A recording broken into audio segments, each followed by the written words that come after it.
네, 우리 성도 여러분 만나 뵙게 돼서 반갑습니다. 네, 그 아까 우리 목사님들이신가요? 이렇게 같이 찬양하시면서 그 가사를 이렇게 쭉 보니까 어떤 시련이 와도 주님과 함께 하겠다는 이 가사 내용을 보면서 제가 오늘 아침에 저희 교회에 제가 출석하는 교회 찬송이 가사가 생각이 났어요. 저희 찬송하는 아침 찬송이 뭐였냐면 무화과 나무 잎이 마르고 포도 열매가 없고 강남나무 식물의 열매가 없고 외양간 송아지가 없는데 나는 주님과 함께 즐거워하겠다. 근데 이거를 요즘 우리말로 하면은 월급날이 됐는데 월급이 안 들어오는데 통장은 마이너스 통장이 됐고, 그리고 집에 들어갔더니 차 앞딱지가 붙어 있는데 명도 소송을 하는 누군가가 와서 집에서 나가라고 하고 있는 상황에서 내가 주님과 함께 있으니까 나는 그것으로 기쁘고 그것으로 족하다.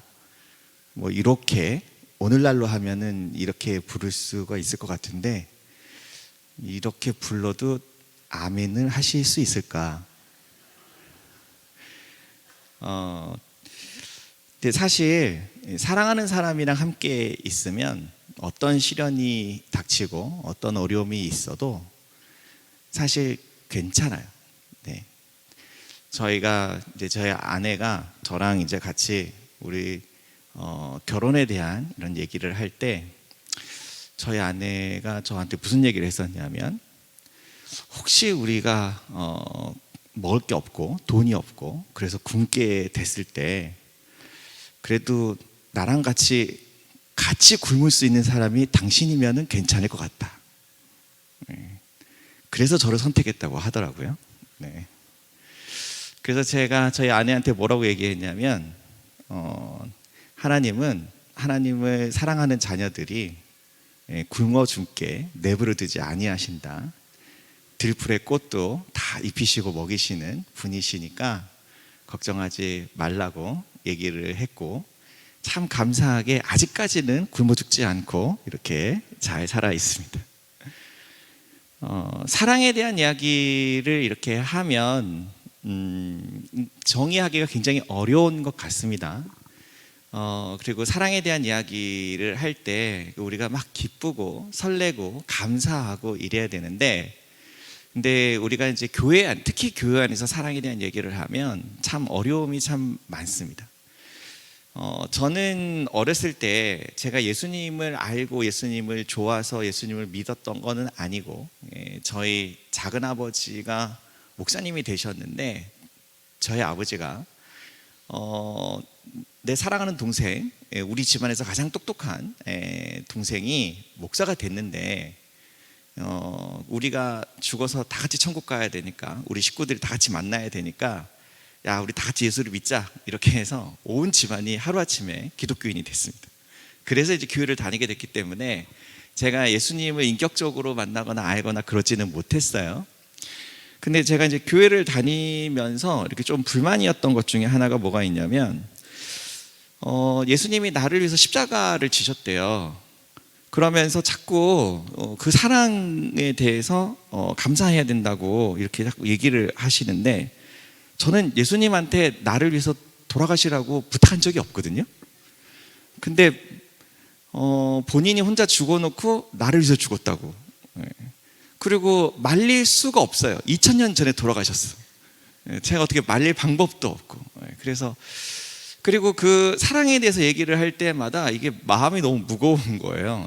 아니, 사랑을 했다는데 왜 이렇게 부담스럽지? 그리고 이제 부활주일이 되잖아요. 그러면은 굉장히 기쁘고 즐거울 것 같은데, 다시 살아나셨고 어둠의 권세를 이기셨고, 그 막 기쁘고 즐거울 것 같은데 교회에서는 사순절 동안 금식을 하래요. 그래가지고 정작 부활주일에는 기력이 없어가지고 기뻐할 수가 없어. 저는 어렸을 때 굉장히 아이러니한 것들이 많았어요. 모순됐다고 생각하는, 이거는 뭔가 이상하다.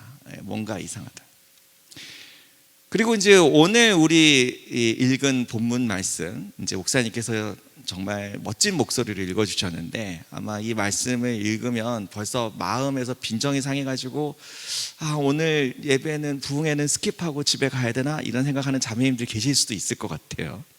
왜냐하면 뭐라고 얘기를 했냐면 아내들한테 남편한테 뭐 하라고 했어요? 복종하라고. 그러면서 뭐라고 했냐면 남편이 아내의 머리가 된다라고 얘기를 했죠.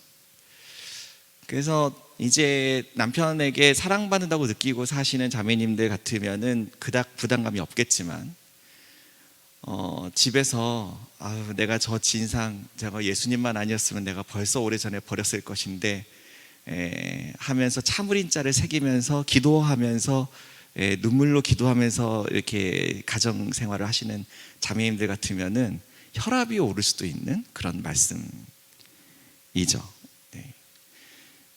근데 이제 제가 그 혈압을 좀 낮춰드리려고 이 말씀을 여러분과 함께 나누려고 합니다. 자, 이제 오늘 저희가 함께 읽은 이 본문의 말씀 제가 다른 말씀으로 다시 한번 보겠습니다. 우리 같이 한번 읽어볼까요? 아내되니 여러분, 남편에게 하기를 주님께 하듯 하십시오. 그리스도께서 교회의 머리가 되신 같이 남편은 아내의 머리가 됩니다. 바로 그리스도께서는 몸의 구주이십니다. 교회가 그리스도께 순종하듯 아내도 모든 일에 남편에게 순종해야 합니다. 자, 그리고 나서 이어지는 말씀을 함께 보겠습니다. 글자가 좀 작을 수도 있으니까 보이시는 분은 읽고 안 보이시는 분은 제가 읽어드릴게요. 남편 된 이 여러분, 아내를 사랑하기를 그리스도께서 교회를 사랑하셔서 교회를 위하여 자신을 내주신 같이 하십시오. 그리스도께서 그렇게 하신 것은 교회를 물로 씻고 말씀으로 깨끗하게 하여서 거룩하게 하시려는 것이며 티나 주름이나 또 그와 같은 것들이 없이 아름다운 모습으로 교회를 자기 앞에 내세우시려는 것이며 교회를 거룩하고 흠이 없게 하시려는 것입니다. 이와 같이 남편도 아내를 자기 몸같이 사랑해야 합니다. 이게 상당히 중요한 말씀입니다. 이와 같이 남편도 자기 아내를 사랑해야 합니다. 자, 그리고 한 말씀을 더 읽어보겠습니다. 같이 읽어보겠습니다. 시작. 그러므로 여러분도 각각 자기 아내를 자기 몸같이 사랑하고 아내도 자기 남편을 존중하십시오. 이제 남편에게 하는 말씀은 조금 다르죠. 아내에게 한 얘기는 그냥 순종해라, 복종해라 뭐 이렇게 얘기를 했는데 남편에게는 머리가 된다고 얘기하면서 무슨 얘기를 하고 있냐면 그리스도와 교회의 관계와 같다고 얘기를 하고 있어요. 예수님이 교회의 머리가 된 것처럼. 그러면 이제 우리가 이걸 퍼즐을 좀 풀어봐야 되는데 우리가 십자가의 사랑을 노래하는 가장 큰 이유는 뭐냐면 원래 우리는 범죄하고 죄를 지었기 때문에 사실 우리가 하나님 앞에 설 수는 없습니다. 우리는 죄인이기 때문에. 그런데 예수 그리스도의 보혈로 우리를 옷 입혀 주셨어요. 그래서 우리가 하나님 앞에 갈 수가 있고 그래서 우리가 구원을 받을 수가 있는 거예요. 그런데 이거를 여기서 얘기를 하면서 뭐라고 얘기하고 있냐면 남편이 아내를 이렇게 사랑해야 된다고 얘기를 하는 거예요. 아내가 흠이 없는 게 아니고 실수가 없는 게 아니고 부족한 게 없는 건 아닌데 이 아내를 흠 없이 티 없이 깨끗하게 아무것도 없는 것처럼 정말 의인으로 우리가 그리스도의 보혈을 힘입어서 하나님 앞에 나아가듯이 그래서 아내가 그런 아름다운 아내로 사랑해야 된다는 얘기를 하고 있는 거예요. 제가 어렸을 때에는 권위라는 말을 들었을 때는 부담감이 굉장히 많았습니다. 반감이 좀 많았어요. 왜냐하면 나이가 있거나 힘이 있거나 돈이 있는 사람들이 어리거나 힘이 없거나 돈이 없는 사람들에게 무례하게 하고 함부로 하면서 마치 그것을 권위 있는 사람이 무엇인가를 하는 것처럼 이렇게 얘기를 많이 했고 저는 그런 걸 많이 봤어요. 그래서 이 권위에 대한 상당한 거부감이 있었는데 예수 그리스도가 교회의 머리라고 하셨잖아요. 그런데 예수님은 어떻게 하신 적이 없냐면 무례하게 하신 적이 없잖아요. 연약한 자들에게, 가난한 자들에게, 힘없는 사람들에게 함부로 없이 여기지 않으셨잖아요. 그리고 예수님이 이런 얘기도 하셨어요. 너희 중에 가장 작고 약한 자에게 한 것이 곧 나에게 한 것이다. 나를 사랑하면 우리 이웃 중에 나에게 갚을 수 없는, 나에게 은혜를 갚을 수 없는 그렇게 힘없고 연약한 사람들을 잘 돌보고 사랑을 하면 그게 곧 예수님을 사랑하는 거라고 예수님이 이렇게 가르치셨잖아요.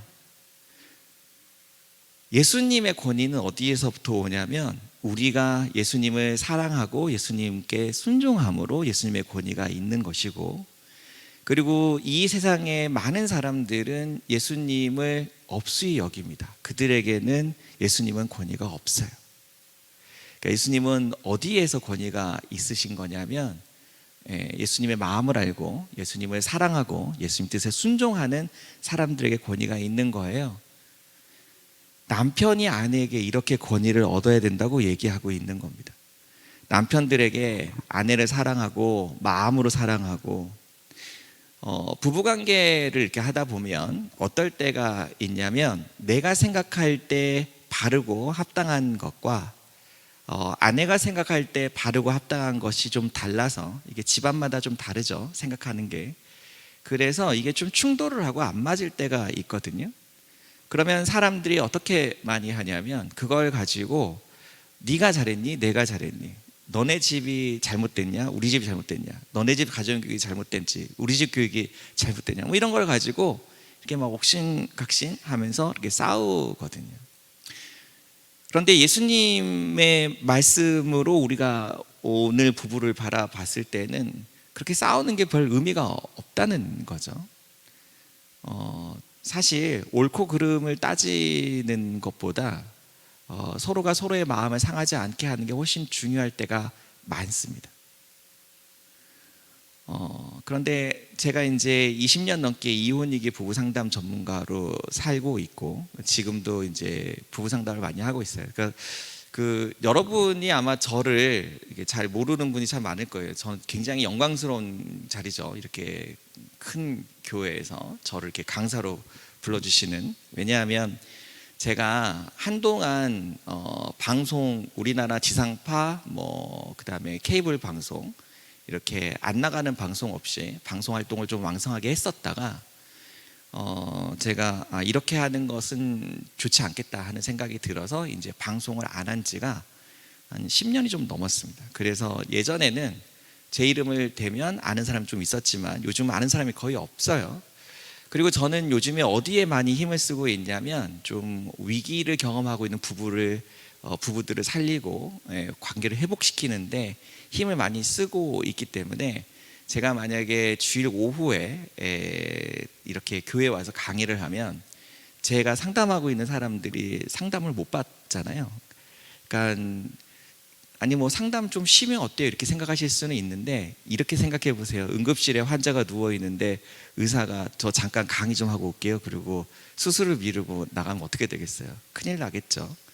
그래서 제가 사실은 교회 강의도 잘 안 나가고 방송도 잘 안 나가고 이제 위기를 경험하고 있는 가족들을 치료에 좀 전념을 하고 있고, 대부분 교회에서 이게 섭외가 오면 죄송한데 제가 강의를 나갈 수가 없다 이렇게 얘기를 하고, 제가 이렇게 기도하다가 하나님께서 이렇게 특별히 마음을 주시는 교회가 있으면 그 교회를 갑니다. 그런데 이제 그 교회가 어떤 교회인지 제가 알아보지 않고 기도 결정해서 가요. 그래서 제가 이렇게 오늘 와서 이렇게 교회가 굉장히 크고 성도님들이 많다는 걸 여기 주차장 도착하기 직전에 알았어요. 그래서 제가 깜짝 놀랐는데, 그래서 저는 아주 작은 교회도 이제 제가 만약에 하나님 주신 마음이 있어서 가면 가고, 아니면 이제 대부분 못 갑니다. 근데 제가 이 얘기를 하는 이유는 그렇게 심각한 가족들을 제가 만나잖아요. 그럼 이분들이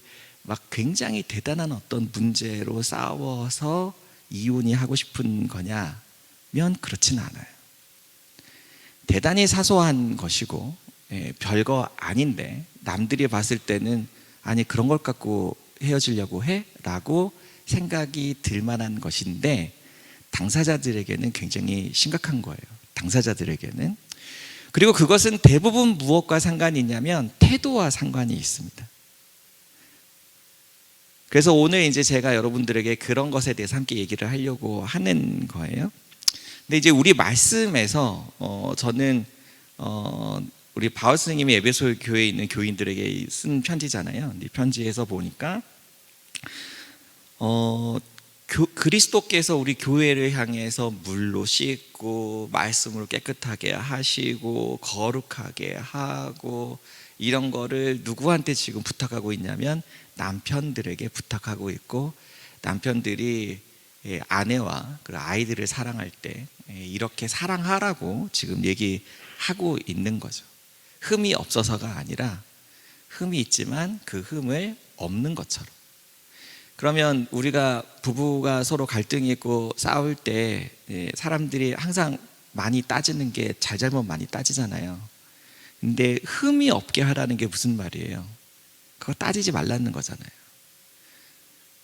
우리 살면서 서로 좀 속상한 일들을 막 하고 그렇게 살잖아요.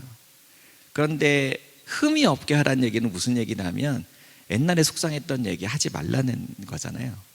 근데 이걸 지금 누구한테만 얘기하고 있어요? 남편한테만. 남자들이 어떻게 사랑을 해야 되냐? 아내를 사랑할 때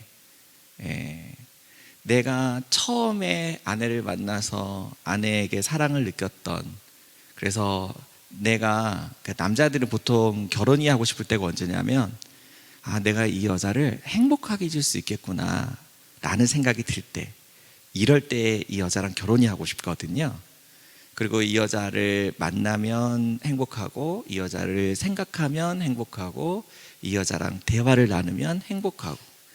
그런데 이랬던 남자들이 점점 관계가 어려워지고 안 좋아지는 게 왜 그런 거냐면, 관계를 하면서 갈등이 생기고 힘든 일이 생기고 어려운 일이 생기면 그게 이제 누적이 돼요. 그래가지고 어떻게 되냐면 이제 점점 멀리하게 돼요. 그리고 나중에는 싸우고 싶지 않아요. 그래서 말도 잘 안 하게 돼요. 어떤 사람들은 이런 얘기합니다. 남자는 하루에 한 8,000단어를 얘기하고 하면 되고 여자는 하루에 한 2만 단어를 얘기를 해야 되는데, 남자들이 밖에서 8,000단어를 얘기하고 와서 집에서 할 말이 없다 이렇게 얘기를 하는 사람이 있는데 이거는 사실이 아닙니다. 그 남자도 할 말이 많아요. 하루에 한 2만 단어는 얘기합니다. 여러분 남자들끼리 모여 있는데 가서 보세요. 얼마나 시끄러운지. 남자들끼리 모여가지고 장기 두고 바둑 두고 저는 이제 개인적으로 자전거를 타고 운동을 하고, 저는 오토바이도 타고 다니고 자동차도 타고 이렇게 하는데, 저희 동호회, 제가 속한 동호회는 이제 우리 남초 동호회라고 하는데 여자가 없어요. 남자밖에 없어요. 이 남자들 모여가지고 같이 자전거 타고 나서 차 한 잔 마시고 하면은 얼마나 수다를 많이 떠는지 시끄러워요 정말. 남자가 말을 안 하지 않죠. 그리고 그렇게 말을 안 했으면은 연애는 어떻게 했고 결혼은 어떻게 했어요? 말 많이 했잖아요. 그런데 왜 말을 안 하게 되냐면 말을 자꾸 하면 싸우게 될까 봐, 갈등이 생길까 봐, 이게 무섭고 두려운 거예요. 그래서 얘기를 안 하기 시작해요. 그리고 아내가 하는 얘기를 언제까지 들어야 될지도 잘 모르겠고, 언제까지 들어야 이 얘기가 끝날지도 잘 모르겠고, 어디까지 장단을 맞춰줘야지 내가 편하게 쉴 수 있을지를 잘 모르겠어. 그러면 언제부터 이거를 잘라야 되냐면 애초에 시작하기 전에 싹을 잘라야 돼요. 그러니까 대답을 안 해요. 말을 안 하고. 제가 이제 왜 이런 얘기를 하느냐, 많은 사람들은 부부를 생각할 때 그게 정상이지 이렇게 생각을 하거든요. 근데 여러분, 근데 그건 비정상입니다. 그건 정상이 아니에요. 정상은 어떤 게 정상이냐면 만나는 게 기대가 되고, 만나는 게 만나고 싶어서 안달이 나고, 한마디라도 더 붙이고 싶어서 기다려지고 안달이 나고 연락하고 싶고, 이게 정상이죠. 사람은 어떻게 살 때가 가장 행복하냐면 내가 저 사람을 어떻게 하면 행복하게 해줄 수 있을까? 저 사람이랑 무엇을 하고, 저 사람이랑 무엇을 먹고, 저 사람이랑 어디를 갈 때 행복을 느낄 수 있게 해줄까? 이 생각을 하면서 살 때가 가장 행복합니다. 그러면 가장 불행할 때는 언제겠어요? 어떻게 하면 안 싸울 수 있을까? 어떻게 하면 오늘 또 무사히 지나갈 수 있을까? 오늘 또 부딪히지 말고 오늘 또 무사히. 이런 생각을 하면서 살 때가 가장 불행합니다. 그러면 이제 우리가 자라면서 어떤 가정을 보고 자라야지 이게 정상적인 거냐면, 아빠는 어떻게 하면 엄마를 행복하게 해줄 수 있을까? 이 생각을 막 하면서 살고, 엄마는 어떻게 하면 아빠를 행복하게 해줄 수 있을까? 이 생각을 막 하면서 살고, 그래서 저녁이 되면은 내 배우자를 위해서 무엇을 만들까? 저녁을 낮에 고생하고 집에 들어오면 뭐를 만들어서 먹이면 이 사람이 힘이 나고 위로가 되고 행복하고 즐거울 수 있을까? 이 생각을 하면서 저녁을 준비하고 오는 것을 기다리고 사람을 맞이하고, 이렇게 사는 가정에서 자라는 게 정상이에요. 이게 정상이에요.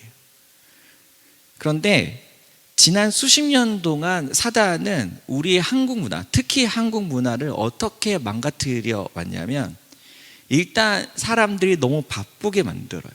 그리고 저녁 시간에 같이 밥을 먹지 못하게 만들어요. 그리고 사람들이 서로 짜증나게 만들고 서로 불평불만하고 화나게 만들어요. 그러면서 동시에 우리의 미디어를 조작해서 왜곡된 사랑의 모습을 자꾸 보여줘요. 사람들에게 비현실적인 기대를 갖게 만들어요. 그리고 그것이 우리 연인 관계, 부부 관계에 일어나지 않으면 크게 좌절하고 실망하고, 내가 이렇게 살 바에는 차라리 혼자 사는 게 낫다라는 생각을 하게 만들어요.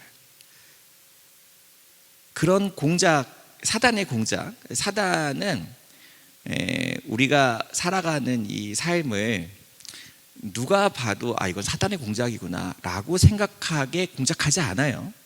사단은 항상 교묘하게 우리를 침투해요. 그래서 사단이 가장 많이 오염시키고 가장 많이 변질시키고 싶은 게 뭐냐면 사랑이에요.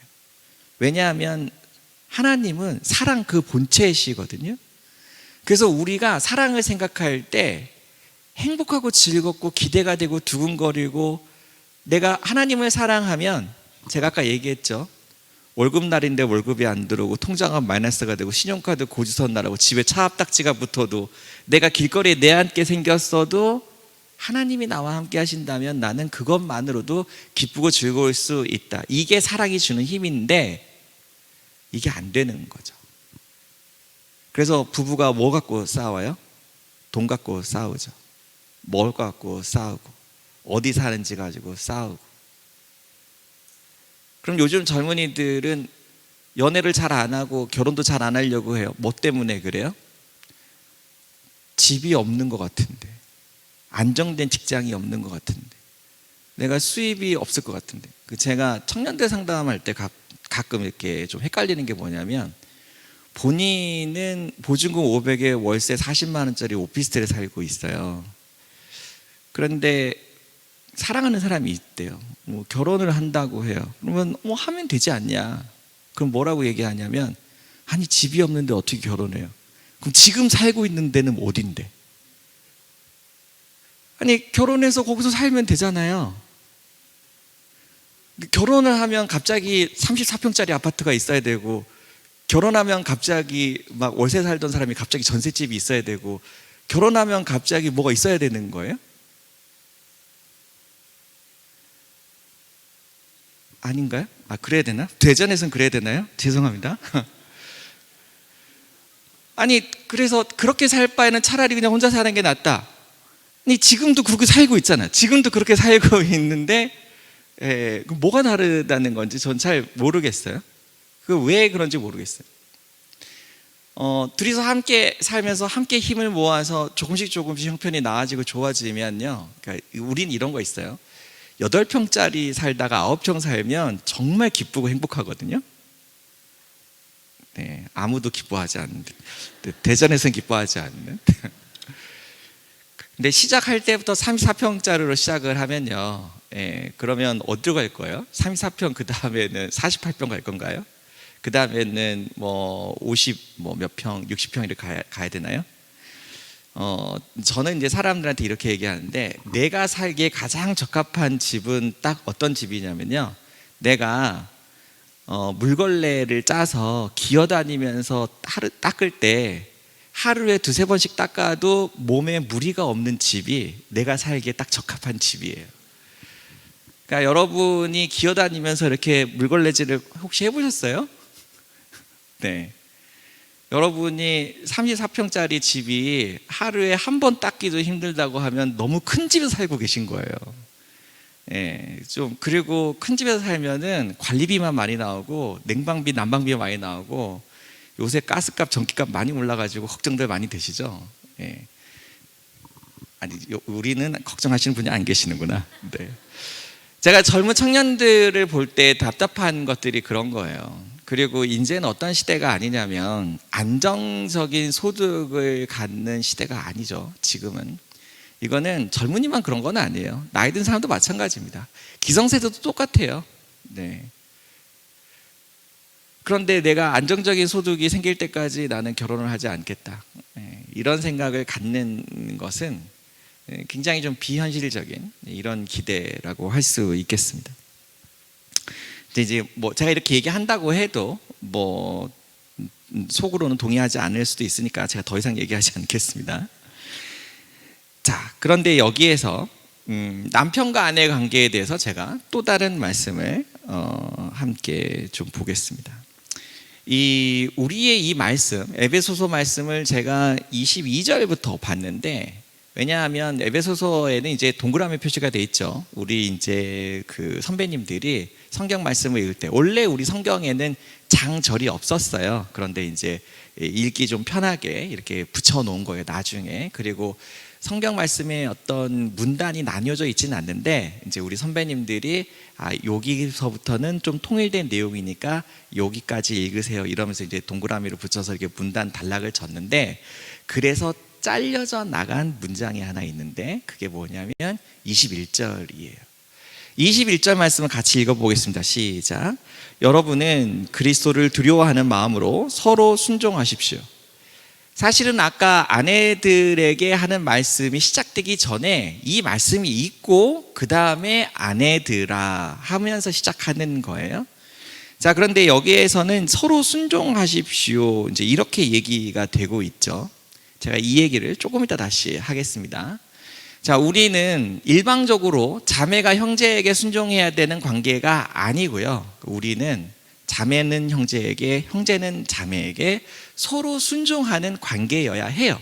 그것을 전제하고 이 말씀이 시작되고 있다는 것을 명심하시고, 자, 그 다음에 교회와 그리스도의 관계에 대한 힌트를 제가 또 다른 말씀을 통해서 드려보겠습니다.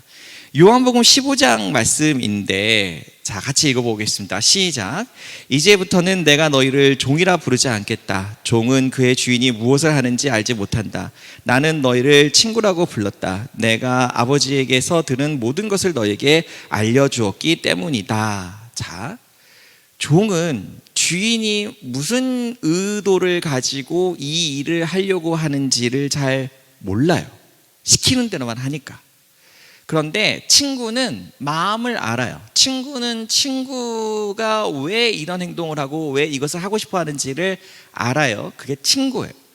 그러면 예수님은 우리와의 관계를 할 때 우리가 어떤 관계가 되는 걸 원치 않냐면, 그냥 종처럼 예수님이 어떤 마음을 가지고 있는지를 모르는 상태에서 예수님이 그냥 원하고 바라는 것들을 실천만 하고 사는 것을 원치 않으시고, 우리가 주님의 마음을 알고 주님의 마음에 합한 사람이 되기를 원하신다는 뜻이죠.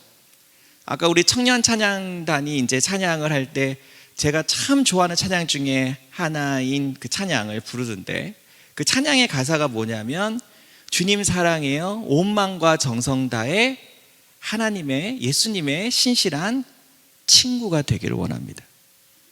내가 하나님의 종이 되기를 원합니다가 아니라 친구가 되기를 원해요. 어떤 친구냐면 서로 사랑하는, 서로의 마음을 아는, 이게 그리스도와 교회의 관계예요. 그리고 이 그리스도와 교회의 관계는 그것이 부부 관계이고 그것이 부모 자녀 관계예요. 그래서 우리는 어떤 관계 속에서 살고 있어야 되냐면 서로의 마음을 나누고 마음과 마음을 나누고 마음과 마음이 연결되는 관계 속에 있어야 되고, 그래서 한 가정은 작은 교회예요. 이 작은 교회들이 모여서 큰 공동체를 이루는데 그게 우리 몸을 이루는 교회예요. 이 교회의 머리가 누구다? 그리스도 예수님이신 거죠. 그러면 우리는 주님과 함께 마음을 함께 나누는 사람들인 거예요. 그리고 이 사람들이 계속 무슨 생각을 하면서 사는 사람들이에요? 어떻게 하면 저 사람을 기쁘게 해줄 수 있을까? 어떻게 하면 저 사람을 행복하게 해줄 수 있을까? 이 생각을 하면서 사는 사람들인 거예요. 여러분 생각해 보세요. 여러분 주변에 나를 행복하게 해주고 싶은 사람이 한 명만 있어도 너무 행복하겠죠? 그런데 우리 집에는 나를 행복하게 해주고 싶은 사람이 여러 명이 있어요. 그런데 내가 교회를 오면 나를 행복하게 해주고 싶은 사람이 수십 명이 있고 수백 명이 있는 거예요. 얼마나 좋아요. 생각만 해도 기쁘지 않아요? 여러분, 이게 복음이에요. 이게 주님의 사랑이에요. 그래서 우리가 이웃에게 전도를 한다는 건 다른 게 아니라 그 사랑의 공동체의 일원이 될 수 있는 특권을 주는 거예요, 사람들에게. 그래서 나는 예수님을 믿고 정말 행복하게 잘 사는데, 야, 우리 다 같이, 너도 우리 가족의 일원이 돼서 너도 같이 행복하게 살았으면 좋겠다. 여러분, 우리가 정말 행복하게 살고 있으면 아무도 우리한테 너나 잘하세요 이런 얘기를 하지 않아요. 그런데 이제 요즘에 우리가 전도하기가 참 힘든 것 중에 하나가 이게 뭐냐면 예수를 믿는다고 하면서도 예수님을 꼭 어떻게 믿는 사람이 있냐면 성황당에 나무떼기 믿는 것처럼 믿는 사람들이 있어요. 그러니까 말만 예수님이고 예수님을 마치 무슨 도깨비를 모시듯이 내가 원하고 바라는 어떤 복이 있는데 그 복을 나한테 달라, 주술적으로 이렇게 믿는 이런 사람들이 너무 많아져가지고, 이런 사람들은 마음을 나누고 사는 사람들이 아니죠. 그리고 이런 사람들은 관심이 없어요. 예수님을 기쁘게 하는 게 무엇인지 관심이 없고, 내 가족을 기쁘게 하는 게 무엇인지 관심이 없고, 나한테도 관심이 없고, 그저 무엇에만 관심이 있냐면 자기가 이 땅에서 살면서 부와 명예를 누리고 사는 데만 관심이 있어요. 그래서 그것을 이룰 수 있게 해주는 신이면 최고고, 그게 아니면은 의미가 없다. 그래서 그런 가짜 복음을 전하는 교회들이 점점 늘어가고 있어요. 이게 정말 가슴 아픈 일이죠. 우리는 예수님이 우리를 사랑하시는 그 사랑을 우리는 누리고 그 기쁨을 나누고, 그리고 우리 가족 안에서 그 기쁨을 누리고 나누고, 그리고 이웃들과 나누고, 이런 아름다운 대전중앙교회가 됐으면 좋겠습니다.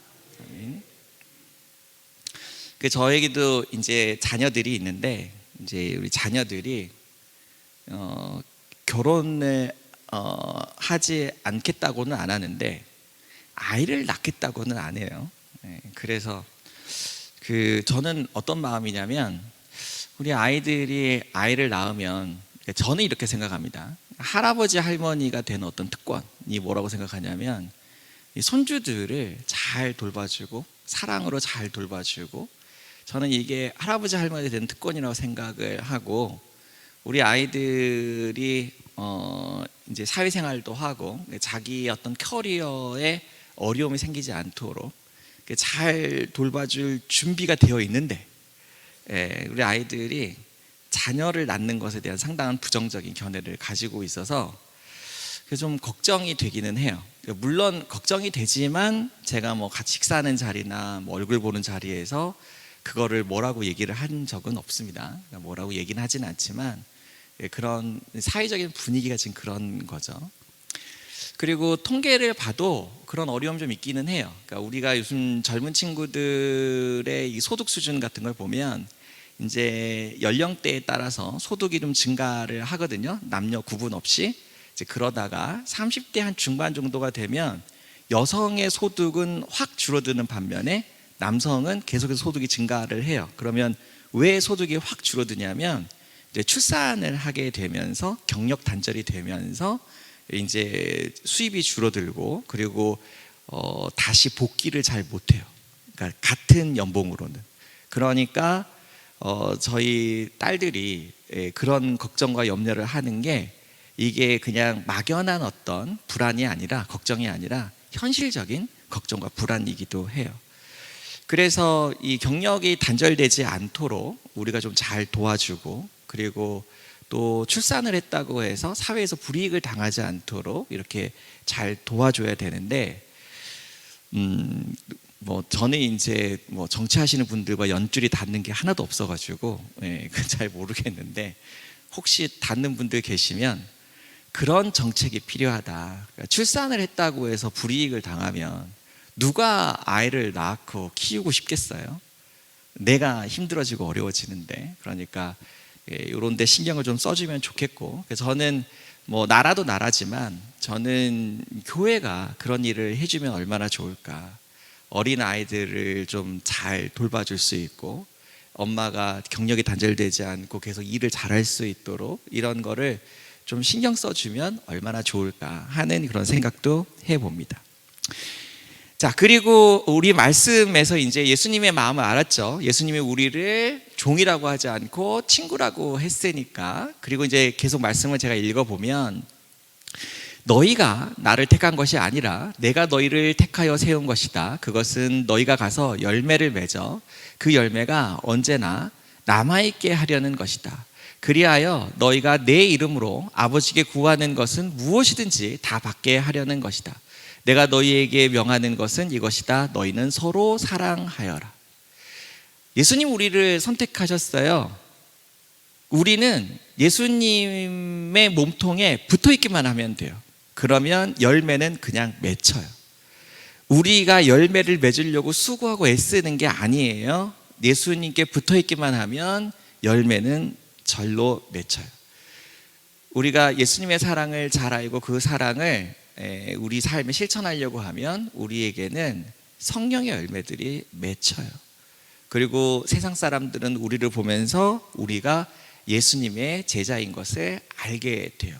감추려고 해도 감춰지지 않아요. 왜냐하면 사람이 등불을 피면 어디다가 두지 않으니까 발 아래 두지 않고 등경 위에 높은 곳에 두기 때문에 감춰지지 않아요. 우리가 사랑할 때, 우리가 서로 사랑할 때, 여러분 우리가 힘들고 어려운 이웃을 사랑하는 것도 필요하긴 한데 그에 앞서서 누구를 사랑하는 게 필요한 거냐면 우리 가족을 사랑하는 게 필요하고 그에 앞서서 누구를 사랑하는 게 필요한 거냐면 여러분 자신을 사랑하는 게 필요해요. 왜냐하면 여러분은 하나님의 형상대로 만들어진 존귀한 자이거든요.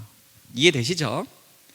자, 그래서 예수님이 우리에게 얘기하셨던 권위는 어디서부터 오느냐? 수평관계에서부터 옵니다. 그래서 이제 우리가 관계의 핵심, 관계라는 것은 수평관계에서부터 와요. 왜 그러느냐? 수평관계여야 우리가 신뢰할 수 있는 관계가 되고 수평관계여야 우리가 마음을 나눌 수가 있고 수평관계여야 우리가 사랑을 할 수 있기 때문에 그렇습니다. 이 수평관계라는 것은 도대체 무엇이냐? 요 얘기는 제가 계속해서 설명을 좀 해보겠습니다.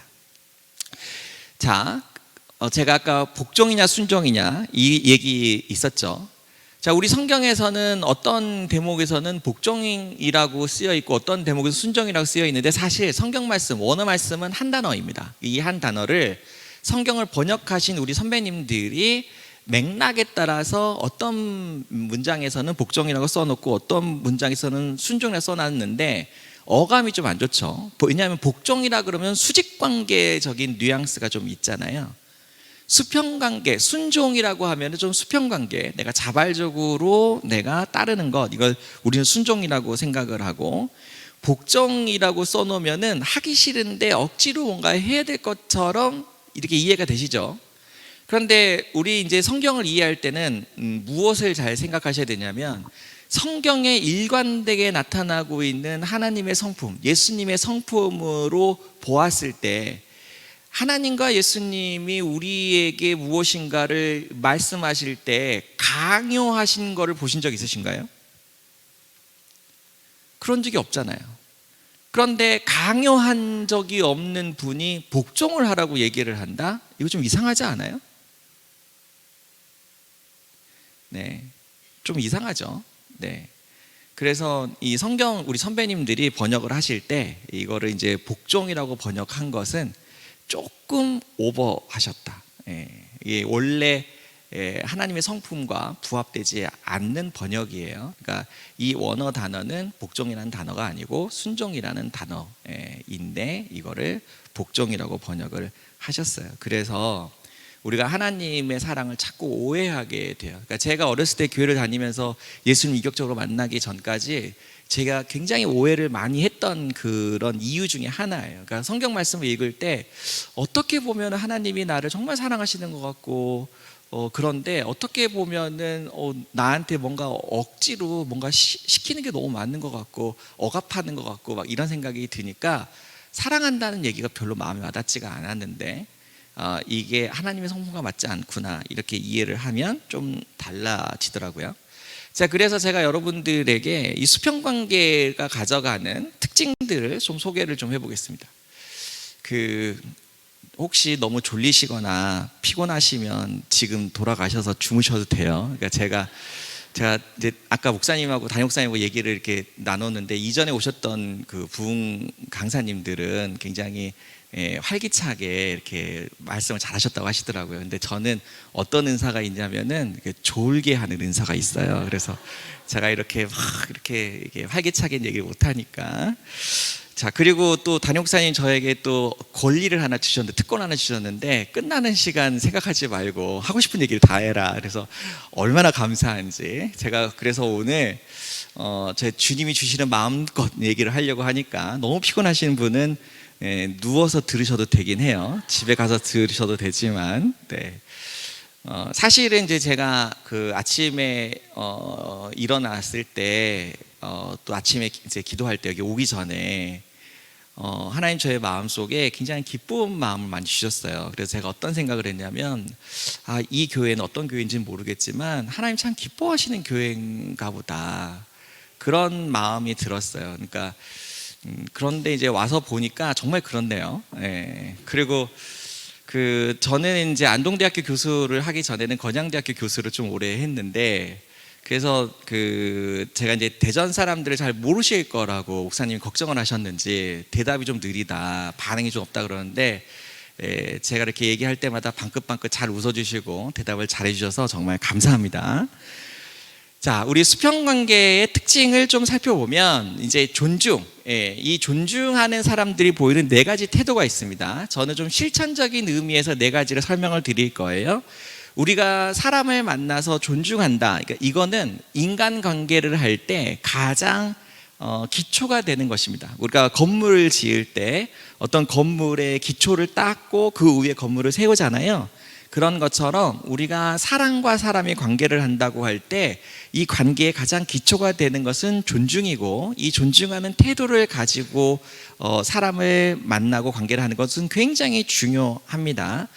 그리고 제가 심리학자니까 그러니까 사람들의 관계를 이렇게 관찰을 해봤을 때 제가 무엇을 알게 됐냐면 어떤 사람들은 존중하는 가정의 분위기 속에서 태어나서 낳고 자라서 어렸을 때부터 뭐 따로 배우지 않아도 그냥 존중하는 태도가 몸에 배어 있는 사람도 있긴 한데 어떤 사람들은 전혀 존중하는 태도가 없는 집에서 아주 권위적이고 엄하고 막 이런 집에서 낳고 자란 사람이면은 이런 사람이면 존중하는 게 좀 어렵지 않을까 싶었는데 이 사람들도 연애할 때는 잘하더라고요.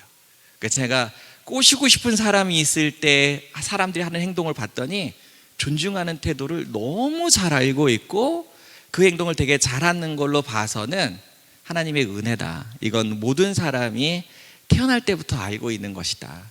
그런데 이제 차이는 뭐가 있냐면 그 알고 있는 존중하는 태도를 평생 유지하면서 살아가느냐 아니면은 잠깐 그때만 하고 많으냐, 이제 요 차이가 있는 것 같아요. 그래서 이 네 가지 태도에 대해서 함께 살펴보도록 하겠습니다.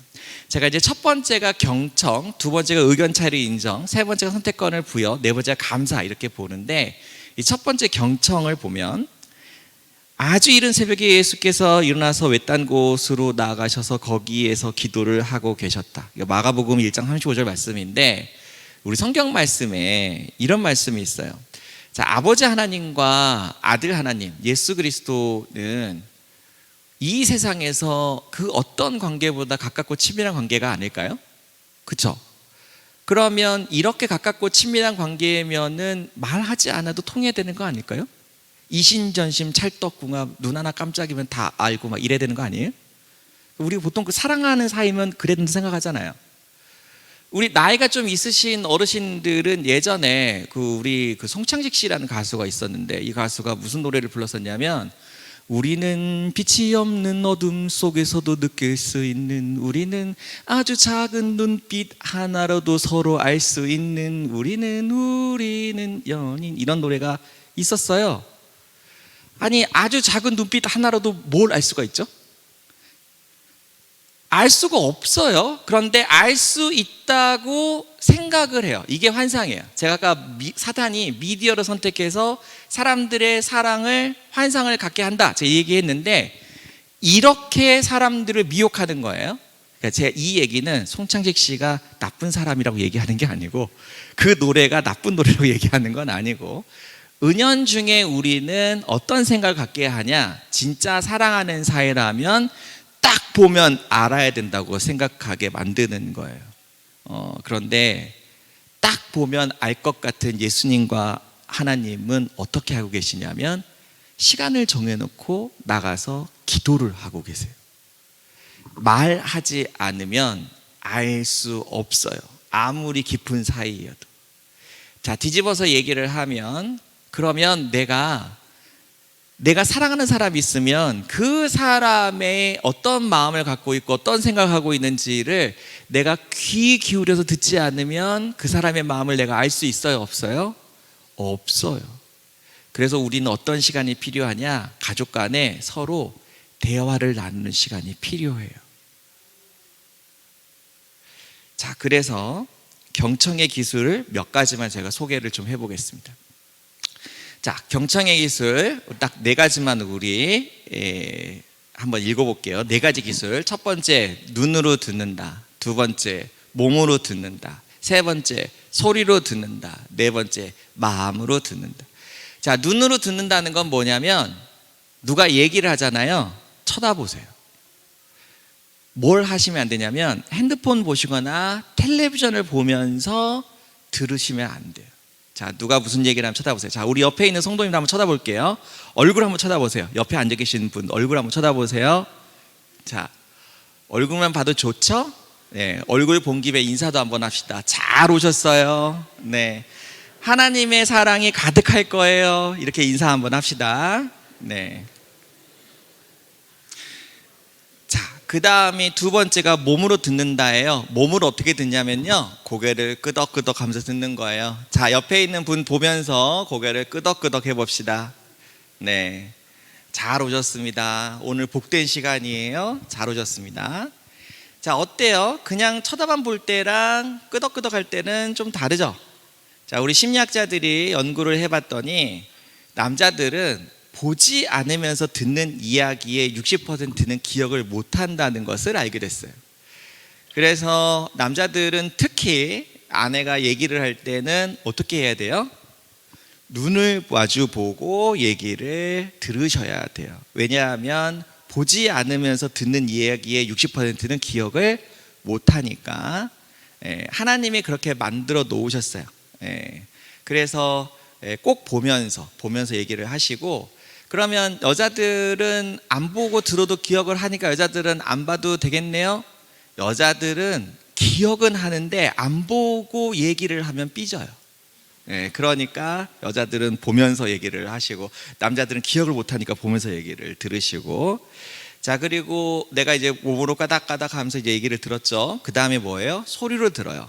아하, 오호, 자, 이같이 옆에 있는 사람 쳐다보면서 고개를 끄덕끄덕하면서 아하, 오, 네, 아주 좋아요. 아주 잘하고 계세요. 저희가 이제 미국의 흑인 교회를 가보면 목사님께 설교하시잖아요. 그러면 성도님들이 아멘, 할렐루야 그러면서 그냥 소리만 지르는 게 아니라 막 노래를 불러요. 예, 설교를 하고 그 설교 말씀에 감동이 되면은 거기에 이렇게 화답을 하는데, 그래서 굉장히 역동적이고 굉장히 신이 나고 즐겁죠. 네.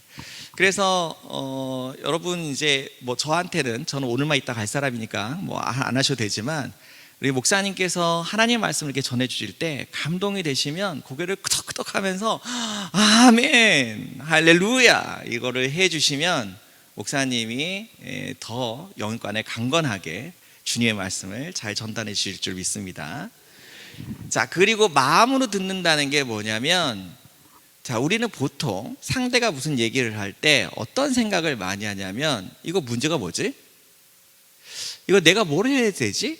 이거 내가 어떻게 해야 할까? 이런 생각을 많이 하는데, 마음으로 들을 때는 우리가 어떻게 해야 하는 거냐면, 이 사람 지금 감정이 뭐지? 이 사람 지금 속상한가? 마음이 힘든가? 어려운가? 이런 생각을 하면서 듣는 거예요.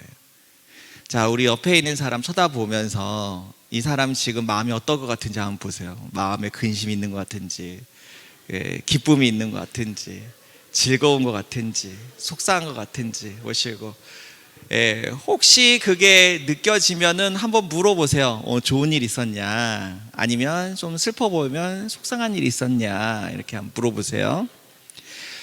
여러분, 이런 게 별거 아닌 것 같지만 가족관계, 부부관계는 큰 위로가 됩니다. 뭐 사소한 일이지만, 뭐 예를 들면 아내가 뭐 하루 중에 있었던 일 중에 뭐 사소한 일이긴 하지만 조금 마음 상한 일이 있었는데, 자, 남편이 집에 들어왔어요. 집에 들어와서 아내 얼굴을 딱 봤는데 약간 냉랭해요, 표정이. 자, 그럴 때 아이고, 오늘 좀 속상한 일 있었어요? 힘든 일 있었어요? 이렇게 얘기해 주는, 이게 마음으로 듣는 거예요. 마음으로. 그러면은 사실 뭐 별일 아니니까, 아니야, 뭐 별일 없었어요, 괜찮아요 라고 얘기는 하지만, 그렇게 물어봐 주는 그 자체로 벌써 위로가 돼요. 아, 내 남편이 나를 사랑하는구나, 나한테 관심이 있구나. 그리고 만약에 아내가 아무 일도 없었어요, 진짜로 아무 일도 없었어요, 그래도 기분이 좋아요. 아, 내 남편이 나에게 관심이 있구나 라는 생각이 드니까. 그러니까 이제 집에 들어올 때, 그럼 이제 또 이렇게 얘기하는 형제님들 계실 텐데, 아니, 나도 힘들어 죽겠는데 집에 빨리 들어가서 좀 쉬고 싶은데 내가 언제 또 아내 얼굴 살피고 눈치 보고 이러면 어떡합니까? 이렇게 생각하시는 형제님도 계실 텐데, 제가 팁을 하나 드리면은, 집 현관문을 열기 전에 현관문을 딱 붙잡고 우리 집을 축복하는 기도를 30초 동안 하세요. 주님, 이 가정이 그리스도가 머리가 되는 가정인 줄로 믿습니다. 오늘 우리 가정 안에 성령이 함께 해주세요. 주님과 함께하는 아름다운 공동체가 될 줄로 믿습니다. 이렇게 기도를 하시고 나서 문을 열고 아내와 아이들을 보면은 그 마음이 생겨요. 그래서 마음으로 경청을 합니다. 자, 이제 제가 이제 여기에서 주의사항을 하나 드리는데, 이렇게 경청을 하는 시간은 하루에 30분 정도면 충분해요. 제가 이제 또 이런 얘기를 이렇게 하잖아요. 그러면은 교회에서도 난리가 나요. 강사님 얘기 들었지? 자, 우리 대화하는 시간을 가집시다. 그래가지고 이제 대화하는 시간을 갔는데, 남편은 이제 막 졸린 거예요. 이게 자고 싶은데 안 끝나, 이야기가. 그래서 좀 졸면은, 여보, 눈을 보라고 했잖아, 강사님이. 자, 이러면 안 돼요. 이러면 안 되고, 특히 나이가 좀 있으신 이제 한 50대 이상 남자분들은 어렸을 때 교육을 어떻게 받았냐면, 눈을 똑바로 쳐다보는 거는 예의 어긋난 거다, 이렇게 배우면서 자랐어요, 남자들이. 그래서 뭐를 굉장히 어려워하냐면 눈을 쳐다보면서 얘기를 듣는 걸 굉장히 어려워해요. 이제 50대 이상인 남자분들은.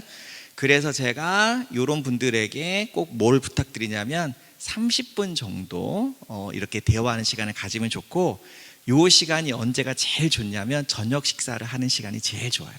그러니까 밥 먹으면서 얘기하시고 식사 끝나고 차 한잔 하시면서 얘기를 하시면서 30분 정도, 그 밥 먹는 시간까지 다 합쳐도 최대 1시간 정도겠죠. 요 정도 얘기를 하시는 게 좋고, 그리고 건강하고 행복한 부부는 부부가 함께도 시간을 보내지만 따로도 시간을 잘 보내요. 그러니까 함께 얘기도 하고 시간 좀 보내신 뒤에는 또 각자 자기가 할 일들을 이렇게 하시면서 시간을 보내시는 게 좋습니다. 자, 두 번째, 의견의 차이를 인정하는 것. 우리 말씀을 또 보겠습니다. 주님 일어나십시오. 나의 하나님, 이 몸을 구원해 주십시오. 주님께서 내 모든 원수들의 뺨을 치시고 악인들의 일을 부러뜨리셨습니다. 이게 이제 다윗이 자기 원수들을 향해서 울부짖는 건데, 하나님이 이 다윗의 기도를 들으셔 응답하셨을까요? 이게 굉장히 무서운 얘기예요. 이게 무슨 얘기냐면은, 뺨을 치고 이를 꺾었다는 얘기는 입을 위아래를 이렇게 찢었다는 얘기잖아요. 그러니까 누가 나한테 좀 갈등이 있고 좀 속상한 일이 있었어요. 그러니까 내가 하나님 앞에 나가서 기도를 할 때는 좀 과격한 표현을 하면서 기도를 할 수 있어요. 괜찮아요. 그런데 하나님이 이 얘기를 듣고 여러분을 나무라지는 않으세요. 그리고 하나님은 하나님의 때에 하나님 방법으로 여러분 편을 들어주시고 보호를 해주실 건데, 그런데 이제 어떻게는 바로 안 하실 거냐면, 여러분들이 저 옆집 저 옆에 내 그냥 주둥이를 확 찢어주세요 라고 기도를 한다고 해서 그 옆에 내 주둥이가 찢어지진 않아요. 이해되시죠? 그러니까 우리가 속상해서 하는 얘기들, 내 생각으로 전달하는 얘기들, 이런 얘기들 우리는 자유롭게 생각을 할 수 있어요. 그리고 이런 얘기들을 표현해도 괜찮아요. 다만 꼭 그대로 해야 되는 것은 아니에요. 그러니까 부부간에도 대화를 나눌 때 남편도 남편이 내가 하는 생각대로 얘기를 할 수가 있고, 아내도 아내의 생각대로 얘기를 할 수가 있어요. 괜찮아요. 그런데 꼭 어떻게 할 필요는 없냐면, 그거를 꼭 곧이곧대로 이렇게 해야 된다고 생각하실 필요는 없어요. 왜냐하면 곧이곧대로 해야 된다고 생각을 하면은 그때부터 싸워요. 예를 들면 시댁에 갔다 왔어요. 그러면 며느리는 우리 집이 아니잖아요. 불편한 것들이 좀 있겠죠. 그러면은 이제 이런저런 불편한 것들을 하소연을 하죠. 누구한테 하겠어요? 남편한테 하겠죠. 그러면 남편은 그냥 그 얘기를 어떻게 들으면 되냐면, 우리 아내가 좀 스트레스 받았구나, 좀 불편했구나, 좀 힘들었구나, 그냥 이렇게 이해하고 받아주고, 당신 애썼어, 수고했어, 그래 당신 덕분에 그래도 우리가 다 같이 잘 다녀왔네, 고마워요. 근데 이렇게 잘 받아주면 돼요. 그런데 그 얘기를 곧이곧대로 들어가지고, 그러면 내가 우리 엄마랑 을을 단절하고 내가 집에도 가지 말란 얘기냐, 앞으로 내가 엄마랑 전화도 끊고 연을 끊고 불효자가 되라는 소리냐, 이렇게 얘기를 하면 아내가, 아니 내가 꼭 뭐 그러라고 얘기하는 거야? 대화가 안 통해, 답답해. 이제 이런 대화가 되면 안 되겠죠. 그러니까 이 사람이 왜 이런 얘기를 하는지, 그렇구나, 당신 입장에서는 많이 서운하고 속상했을 수 있겠다 이라고 하시면 돼요. 근데 이제 남편들 중에 또 착한 남편들이 어떻게 하냐면, 아내한테 어머니가 왜 그럴 수밖에 없는지를 막 설명해요. 그래서 아내한테 미움을 잔뜩 받아. 그리고 어머니한테 가서는 내 아내가 나쁜 며느리가 아니라는 얘기를 막 해요. 그래서 어머니한테 미움을 받아. 지혜롭지 못해. 우리 형제님들한테 제가 팁을 하나 드리면, 눈앞에 있는 여자에게 충성을 하자. 아내 앞에서는 아내에게 충성을 하고, 어머니 앞에서는 어머니에게 충성을 하고, 그래서 사랑받는 남편, 사랑받는 아들, 이렇게 되는 게 좋죠. 그리고 사실 어떤 아내가 내 남편이 불효자가 되고 그러니까 폐륜적인 행동을 하는 그런 자식이 되는 걸 원하겠어요? 그런 아내는 없어요. 단지 좀 불편하고 좀 힘들었다, 그걸 좀 이해해달라, 알아달라, 이런 얘기인 거예요. 그러니까 그런 얘기들을 할 때 아까 제가 마음으로 경청하라고 했잖아요. 이렇게 막 불평불만을 쏟아낼 때 많이 속상했구나, 많이 힘들었구나, 불편했는데 잘 견뎠어, 수고했어, 애썼어요, 이렇게 반응을 하시면 됩니다. 그리고 이제 가끔 배우자의 의견을 막 무시하는 이런 사람들이 있어요. 이분들 이제 대화하기가 좀 어렵죠. 그러니까 사실 내가 무슨 얘기를 하는데 제가 하는 말을 자꾸 무시하면서 아무것도 모르면서 왜 그런 얘기를 하냐, 뭐 이런 식으로 얘기를 하는 분들이 있는데, 이제 이런 분들한테는 그냥 이렇게 대답하시면 좋아요. 당신은 그렇게 생각하시는군요. 당신 생각도 뭐 설득력이 있어요. 당신 입장에서는 이해되는 부분도 있어요. 내가 당신이라면 그렇게 생각할 수도 있을 것 같아요, 라고 얘기를 하면서 상대방이 하는 얘기를 이렇게 좀 받아주시면, 그러니까 왜 사람들이 이렇게 좀 경직되게 대화를 하게 되는, 약간 거칠게 표현이 될 때는 대체로 어떤 때냐면 자기가 뭘 어떻게 해야 될지 잘 모르겠을 때예요. 그러니까 사람들이 부드러운 건 언제 부드럽냐면 내가 뭘 어떻게 해도 내가 원하는 바를 이룰 수 있을 것이라고 생각하는 사람들은 굉장히 여유가 있고 느긋해요. 자신감이 있으니까. 그래서 부드러워요. 그런데 내가 아는 이 방법이 아니고서는 내가 원하는 걸 얻을 수 없겠다고 생각이 들면 내가 생각하는 대로 일 처리가 안 될 때 마음이 조급하고 힘들어져요. 그러니까 좀 거칠게 표현이 되면서 상대를 좀 무시하면서 비아냥거리는 것 같은 대화가 되기가 쉽거든요. 그러니까 그럴 때 발끈해가지고, 아니 강사님이 서로 순종하라고 하고 존중하라고 했는데 그 얘기 안 들었어요? 뭐 이렇게 얘기를 하면서 발끈하시면은 이제 밤새 싸우게 되죠. 아내들아 남편에게 순종하라. 아니 당신이 그 말씀밖에 못 봤어? 남편이 예수 어떻게 하라고 그랬어? 예수 그리스도가 교회를 위해서 자기 목숨 바친 것처럼 아내를 사랑하라고 했잖아. 이렇게 얘기를 하면서 밤새 싸우죠. 그래서 근데 제가 없는 얘기를 하는 건 아니고, 우리 수준 높은 대전 중학교에서는 그런 일이 안 생기는데 좀 수준 낮은 서울 사람들은 좀 싸우더라고요, 그런 것 때문에. 그래서 이렇게 가면은 어려워요. 그러니까 누군가가 약간 표현이 거칠어진다, 누군가가 약간 무시한 듯한 얘기가 시작된다, 이 얘기는 저 사람이 지금 조금 마음이 여유가 없구나. 그래서 좀 한 템포 쉬었다 가고 좀 한 걸음 뒤로 물러섰다가 2보 전진을 하는 게 좋아요. 당신 입장에서는 그럴 수도 있겠다, 당신 생각은 그럴 수도 있겠다, 이렇게. 자, 그 다음 선택권 부여하는 것에 대해서 함께 보겠는데, 우리 하나님은 사람을 만드실 때 창세기를 보면 창세기에서 하나님이 천지를 창조하시죠. 그리고 사람을 만드는데 사람을 언제 만드셨냐면 가장 나중에 만드셨어요. 그러면 하나님의 창조 순서에 의하면은 하나님은 에덴 동산을 먼저 만드셨죠. 그리고 사람 만드셨죠. 그런데 그 에덴 동산 한가운데는 뭐가 있냐면 선악을 알게 하는 나무가 있어요. 그러니까 하나님은 에덴 동산을 만들 때 무엇을 먼저 만드셨다는 얘기냐면 선악을 알게 하는 나무를 가장 먼저 만드셨다는 얘기예요. 이게 하나님의 사랑을 가장 극명하게 보여주는 대목이기도 해요. 하나님은 우리가 선택할 권리가 없는, 자유의지가 없는 그냥 로봇 같은 그런 존재로 우리를 만들지 않으셨어요. 그러니까 우리를, 사람을 빚기도 전에, 그러니까 하나님이 사람을 만들 때 가만히 있어 보자, 내가 어떻게 만들어야 예쁘게 사람 만들 수 있을까, 이렇게 만드셨다는 게 아니고, 사람을 만들기 한참 전에 사람을 어떻게 만들어야 될지를 하나님은 다 생각하고 계셨고, 그래서 에덴 동산을 만들 때 뭘부터 만들었냐면 거절을 할 수 있는 권리를 먼저 주신 거예요.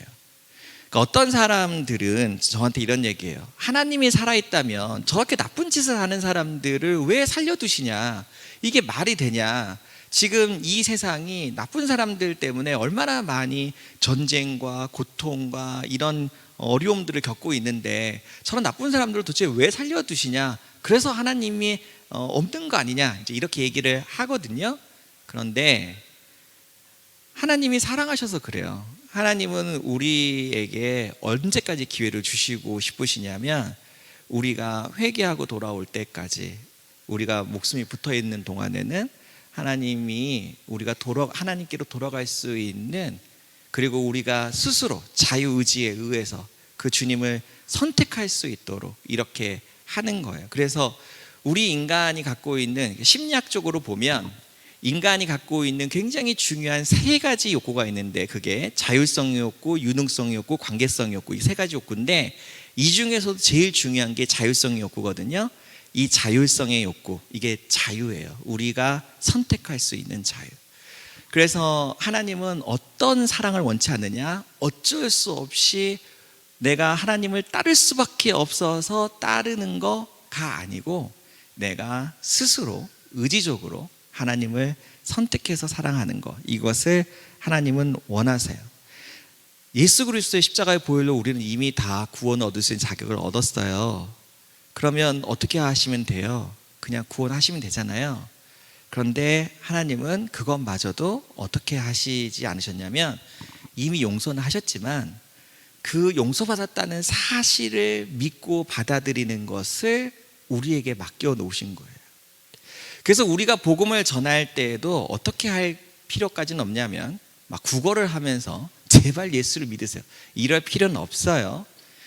당신이 하나님의 사랑을 받고 있는 사람이고 당신은 죄사함을 받았다. 그런데 그 하나님의 사랑을 믿고 선택하는 것은 당신의 선택이다. 나는 당신이 우리와 한 가족이 되었으면 좋겠다. 우리 서로 사랑하면서 사는 공동체의 일원이었으면 좋겠다. 그냥 이렇게 얘기를 하시고, 선택은 누가? 선택은 본인이 하게 하는 게, 그게 하나님 사랑이에요.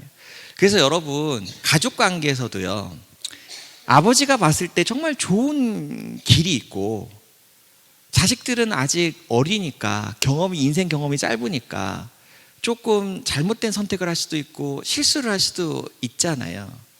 그러면 아버지 된 입장에서는 어떻게 하고 싶냐면, 얘를 좀 때려서라도 바른 길로 가게 하고 싶잖아요. 그런데 성경에 보면 탕자의 아버지는 어떻게 하셨죠? 때려서 바른 길로 인도하셨나요? 아니죠. 탕자가 돌아다니고, 하지만 탕자의 아버지는 그 탕자를 바라보면서 이 아이가 돌아오기를 간절한 마음으로 기다리고 있다가 저 멀리서 탕자가 보이니까 그냥 뛰어나가서 잔치를 열고 탕자를 맞이했잖아요. 이게 하나님 아버지의 마음이에요. 하나님 아버지는 어떻게 하고 싶지 않냐면, 우격다짐으로, 그것이 아무리 좋은 것이라도 억지로 이렇게 하고 싶어 하지 않으시고 마음으로 스스로 그것을 하기를 원하세요. 교회가, 살아있는 교회는 어떤 교회냐면, 성도님들이 마음으로 내가 우리 공동체를 위해서 내가 무엇을 할 수 있을까, 우리 공동체가 다 같이 행복해지기 위해서 내가 무엇을 할 수 있을까, 이걸 마음으로 함께하는 사람들이 모인 교회가 살아있는 교회예요. 죽어가는 교회는 어떤 교회냐면, 아유 누군가는 하겠지, 젊은 것들이 하겠지, 나는 그동안 많이 했어, 나는 많이 했으니까 이제 누가 해야 돼, 젊은 것들이 좀 해야지. 이러면 죽습니다, 교회가. 우리는 하나님 언제 우리를 부르실지 모르지만, 하나님 부르신 날까지 그러니까 기쁨으로 하나님께 나아가는 게 좋겠죠. 제가 이제 이런 얘기를 할 때, 부부관계에서도 마찬가지예요. 아내가 봤을 때 남편이 지금 하고 있는 선택이, 이게 내가 말이 안 되는 것 같은데 제발 내 말 좀 들으시오, 세상에 여자 말 들어서 잘못된 사람 본 적이 있어, 이러면서 얘기를 하시는 분들도 계시는데, 여자 말 들어서 잘못된 사람 있죠. 삼손. 세상에 여자 말 들어서 잘못된 사람도 있어요. 그러니까 꼭 그렇게 얘기하지는 마시고, 나는 이렇게 생각하는데 선택은 당신이 하세요. 아이들한테도 엄마는 이게 좋다고 생각하는데, 그런데 결정은 네가 하는 게 좋겠다. 제가 아까 저희 아이들이 걱정이 되고 염려되는 면이 있지만, 제가 어떻게 한다고 했냐면, 아이들이 저에게 제가 어떻게 하는 게 좋을까요? 라고 물어볼 때까지는 말을 하지 않아요. 기다리고 그런 마음을 가지고 있지만, 그리고 어떤 마음을 가지고 있냐면, 도와달라고 하면은 버선발로 뛰어나가서 도와줄 마음의 준비를 하고 있지만, 그러나 기다린다. 자, 제가 마지막 네 번째 특징을 얘기를 해보겠습니다. 자, 감사. 감사의 노래를 들으며 그 성문으로 들어가거라. 찬양의 노래를 부르며 그 뜰 안으로 들어가거라. 감사의 노래를 들으며 그 이름을 찬양하여라. 시편 100편 4절 말씀인데, 하나님 우리에게 예배를 받기를 원하시는데, 그 예배는 하나님이 이전에 나에게 행하셨던 일들에 대한 감사를 드리는 것이고, 그 다음에 지금 나에게 베푸시는 은혜에 대해서 감사하는 것이고, 앞으로 나에게 주실 은혜에 대해서 감사하는 것이 예배의 본질입니다. 예배는 감사가 본질이에요. 그런데 이 감사하는 마음을 우리가 서로가 서로에게 갖는 것도 굉장히 중요합니다. 그리고 사람들은 이 감사하는 마음을 잃어버리는 그 순간부터 사람들은 짜증을 내고 화를 내기 시작합니다. 우리 외로운 사람들은 보세요. 자, 제가 외로운 청년의 시절에 누군가가 저랑 연락을 주고받을 수 있고, 누군가가 나의 전화를 받아주고, 누군가와 함께 밥을 먹고, 누군가와 함께 놀러를 갈 수 있다는 그 사실 하나만으로도 저에게는 엄청난 기쁨이었어요.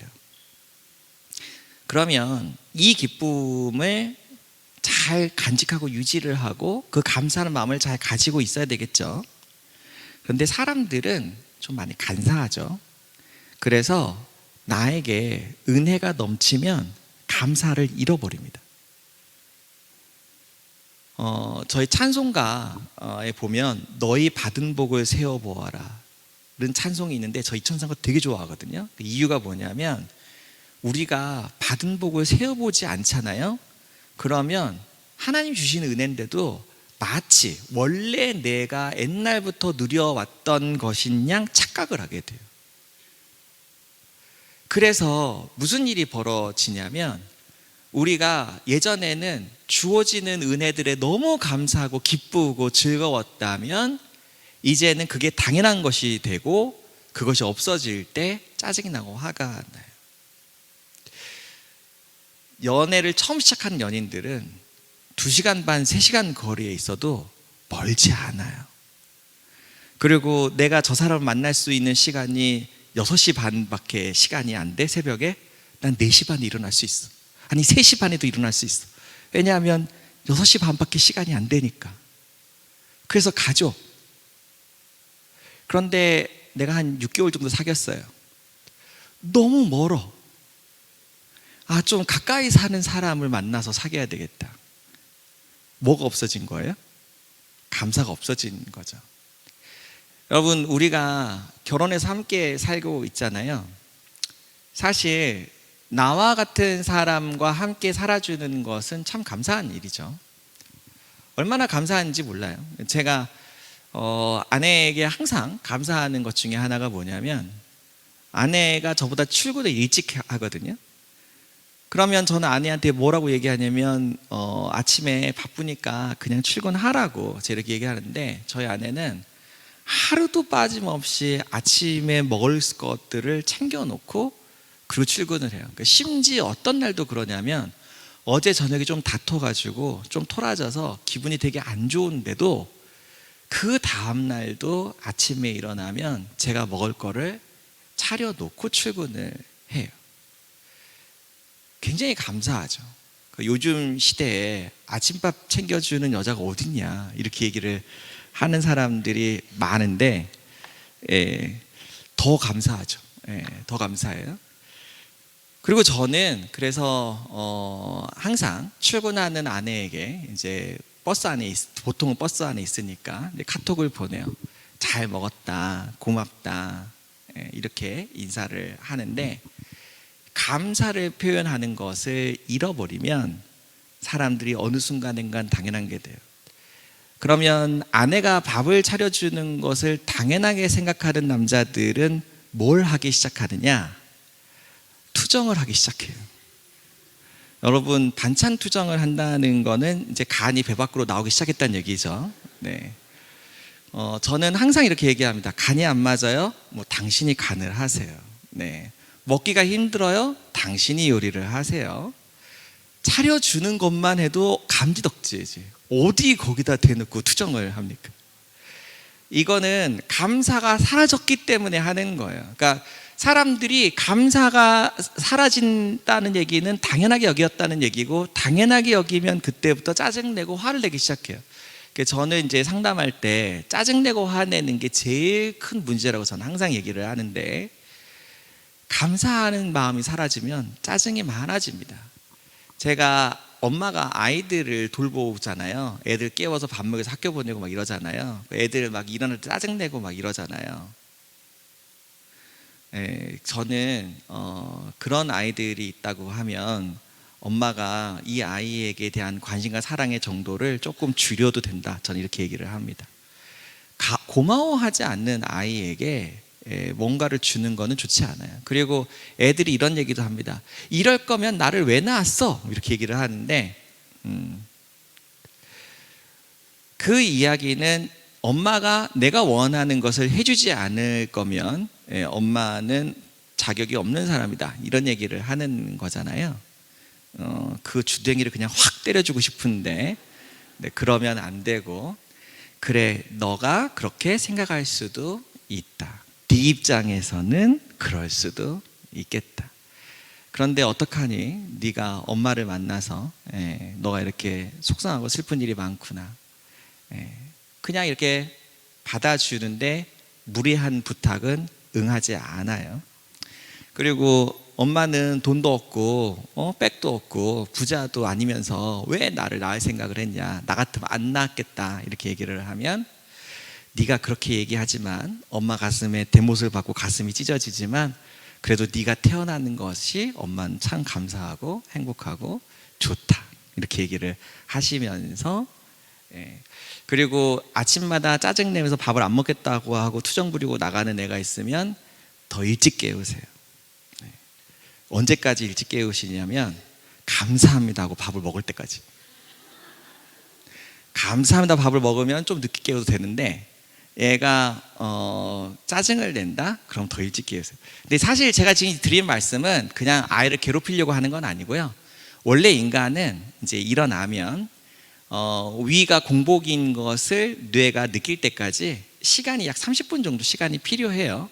그래서 엄마들이 이제 보통 아이들이 조금이라도 더 자게 하고 싶으니까, 그래서 이제 밥 먹고 이제 나가야 될 시간에 딱 임박해서 깨우거든요. 그러니까 이게 엄마의 마음이죠. 그걸 제가 모르는 건 아니고, 그러면 이제 아이는 배가 안 고픈데 뭘 먹어야 되니까 짜증이 나는 거예요. 그래서 일찍 깨우라는 거예요. 그러니까 밥 먹기 전 30분 전에 깨워야 아이가 이제 엄마가 밥 먹으라고 할 때 마침 딱 배가 고파요. 그래서 이제 밥을 잘 먹고 이제 가게 되는데, 그럴 때도 감사합니다, 잘 먹었습니다, 인사하게 하고, 아이가 만약에 인사를 안 하면 어때? 맛있어? 엄마를 찾아주니까 좋지? 고맙지? 이렇게 얘기를 하셔야 해요. 이게 생색내는 것 같다고 싫어하시는 분들이 계시는데 그렇지 않아요. 왜냐하면 생각해 보세요. 우리 아이가 어디를 나가서 사회생활을 하는데 누가 나한테 뭘 챙겨줄 때마다 고맙습니다, 감사합니다, 잘 먹겠습니다 이렇게 인사를 하면 예뻐요, 안 예뻐요? 예쁘죠? 내 아이가 예쁨을 받았으면 좋겠죠. 그러니까 내 아이가 항상 집에서 엄마 아빠에게 고맙습니다, 감사합니다 라고 인사를 할 수 있도록 교육을 시켜야 되는데, 교육을 어떻게 시키면 안 되냐면, 야, 너는 어디 근본도 없는 집에서 태어난 애처럼 왜 이렇게 싸가지가 없니? 이렇게 하시면 안 되고, 고맙습니다 이렇게 인사를 해보렴, 이렇게 하면 참 좋겠다. 그리고 인사하면 참 잘했다, 너가 그렇게 얘기해 주니까 엄마가 참 기분이 좋구나, 이런 식으로 교육을 시키시면 돼요. 자, 이제 진짜 집에 막 가고 싶으시죠? 이제 막 눈꺼풀이 막 내려오려고 하죠. 제가 마지막 얘기를 하고 오늘 마치려고 합니다. 저는 사랑이 뭐라고 생각하냐면, 사랑은 내가 사랑하는 사람이 사랑하는 것을 나도 사랑하는 것이 사랑이다 라고 생각을 합니다. 게임 중독 때문에 고민하는 엄마가 상담을 오면 저는 엄마에게 어떤 숙제를 내주냐면, 아이가 지금 하고 있는 게임을 배워서 같이 해보세요, 제가 이렇게 얘기를 합니다. 그러면 엄마들은 뭐라고 얘기하냐면, 그 어려운 걸 제가 어떻게 해요, 애들이 하는 건데. 아이를 사랑하세요? 라고 물어보면 그럼요, 사랑하죠. 그러면 아이는 엄마가 아이를 사랑한다는 것을 어떻게 할 수 있을까요? 제가 물어보면 그걸 왜 몰라요?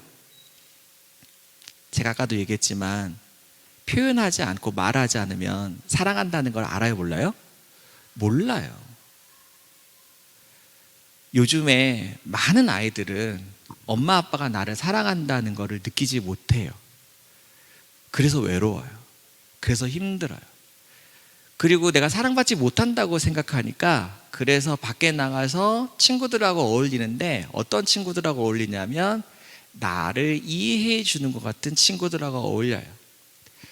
그러면 어떤 아이들은 좀 불량한 이렇게 아이들이 있죠. 이런 아이들은 엄마 아빠들이 보통 생각할 때 내 아이가 저런 아이라고는 좀 안 어울렸으면 좋겠다 이렇게 생각하는 아이들이 있죠.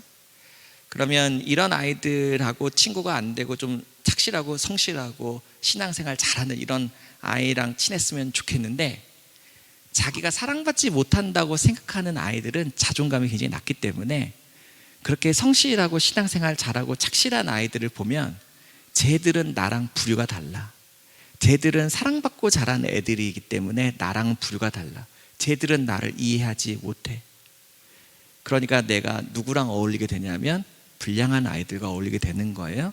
관심과 사랑을 받지 못하고 자라는 아이들이 나를 이해해 줄 수 있을 것이라고 생각을 하는 거예요. 그래서 제가 우리 내담자 어머니에게 그래서 노력을 좀 해봐라, 배워봐라. 그러면은 또 어머니가 그렇죠. 제가 좀 해봤는데 제가 아무리 해도 애가 하는 수준에 이르지를 못해서 애랑은 재밌게 게임을 할 수가 없어요. 그럼 제가 뭐라고 하냐면 아이도 그 사실을 알아요. 모르는 거 아니에요. 그거 아는데 엄마가 나를 사랑하니까 나를 위해서 이렇게 애쓰는구나 하는 걸 알면 그 마음을 아는 거예요. 그리고 여러분들이 이제 게임을 해보잖아요. 그럼 게임을 하다 보니까 답답해요. 그래서 아이템을 사게 돼요. 그래서 내가 돈을 쓰게 돼요, 게임에다가. 그러면 내가 게임을 안 할 때 애가 게임 머니를 사는 거를 보면은 막 등짝 스매싱을 하는데 내가 게임 머니를 사고 있으면은 그래, 애가 살만하구나. 이해가 돼. 그리고 내가 게임을 안 할 때는 애가 게임을 하고 있는데 엄마가 밥 먹어라 그랬는데 애가 엄마 잠깐만요 그리고 계속 게임을 하고 있으면 저것이 엄마가 밥을 차려줬는데 지금 게임을 하고 있어? 화딱지가 나는데 내가 게임을 해보면 아 이게 지금 끊으면 안 되는 타임이구나, 아 요때는 끊어도 되는구나, 이거를 이해하게 되니까 아이랑 소통이 잘 돼요. 그러면 아이랑 갈등이 줄어들고 아이가 사랑받는다고 느끼잖아요. 아이도 보답을 합니다. 엄마가 좋아하고 엄마가 사랑하는 것을 나도 사랑하게 돼요. 사랑의 본질은 이런 거예요. 자, 남편이 낚시를 하러 다니면서 낚싯대에다가 돈을 막 몇백만 원을 써요. 그럼 나는 낚시를 전혀 안 하는 아내 입장에서는 애 학원비도 없는데 낚싯대에다가 몇백만 원을 쓰는 게 저게 인간이야? 네가 그러고도 아버지냐? 라는 얘기를 하게 되는데 남편이 낚시를 갈 때 나도 같이 낚시를 가고 남편이 손맛이 무엇인지를 설명할 때 내가 그것을 잘 배우고 나도 손맛도 느껴보고 내가 맨날 낚시를 갈 건 아니지만 그래도 가끔은 낚시를 같이 다니면서 낚시가 얼마나 즐겁고 재미있는지를 내가 알면 남편이 낚싯대를 살 때 아이고 저 사람이 더 좋은 거를 갖고 싶었을 텐데 그래도 집안 형편 생각해서 요만한 거 산 거구나 하고 이해를 하게 돼요. 그래서 같이 행복해지는 거예요. 이해되시죠? 내가 남편을 사랑한다고 하면서 남편이 사랑하는 것에 관심이 없어요? 그건 정말 이상한 거죠. 우리 형제님들 중에는 혹시 그런 사람 있는지는 모르겠어요. 나는 예수 그리스도에는 관심이 없는데 내 아내가 예수님을 사랑한다고 하니까 당신이 그렇게 사랑하는 예수님이라면 나도 같이 그러면 믿어보겠다.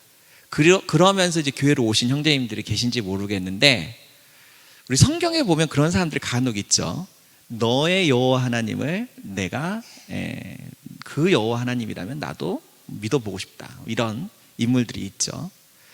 훌륭한 형제님들입니다. 제가 어떤 교회에 이제 그 초빙을 받아서 갔는데 그 교회에서 요구 사항이 있었는데 그게 뭐였냐면 1년 동안 대예배 시간에 지하실에서 교양 강좌를 해달라는 요청이었어요. 이게 정말 이상한 요청이죠. 대예배 시간에 예배를 드려야 되는데 심리학과 교수를 데려다 놓고 1년 동안 교양 강좌를 해달라는 게 도대체 무슨 얘기죠? 그랬더니 담임 목사님이 저한테 뭐라고 얘기하셨냐면, 우리 교회에는 주차장에 와서 아내를 내려주고 아내는 예배를 드리고 있는 동안 주차장에서 담배 피우고 그냥 앉아 있는 남편들이 많다는 거예요.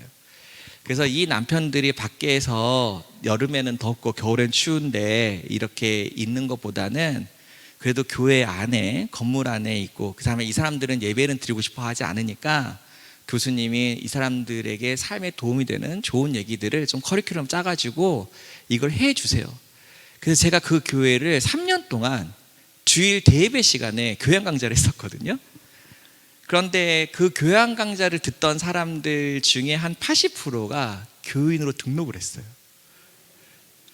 근데 이제 이 사람들이 저의 강의를 들으면서 이제 무엇을 알게 된 거냐면, 아내가 이렇게 사랑하는 예수님이라면 나도 그러면 한번 관심을 갖고, 어차피 교회에 오는 건데 그럼 나도 같이 믿어보겠다. 그래서 혹시 우리 교회에도 그런 형제님이 계신지 모르겠는데 아주 훌륭한 분들이다. 제가 칭찬해드리고 싶고, 그리고 이것이 사랑이다. 내 배우자가 사랑하는 것을 나도 같이 사랑하는 거. 여러분들 오늘 저녁에 집에 가시면 우리 가족들이 어디에 관심을 두고 있는지, 무엇을 좋아하고 무엇을 사랑하는지 여러분 관심을 가지고 한번 여러분의 관심사를 확장을 한번 해보시길 제가 추천을 드리는데, 왜 그러냐면, 그런다고 해서 여러분이 사랑하는 게 없어지는 거 아니에요.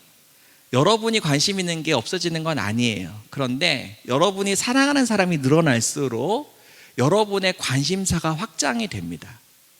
그리고 여러분의 폭이 넓어져요. 그래서 여러분들이 우리가 서로 같이 사랑을 주고받는, 그래서 여러분이 정말 기쁘고 즐거운 신앙생활을 할 수 있는 그런 대전중앙교회 성도님 되기를 바라고요.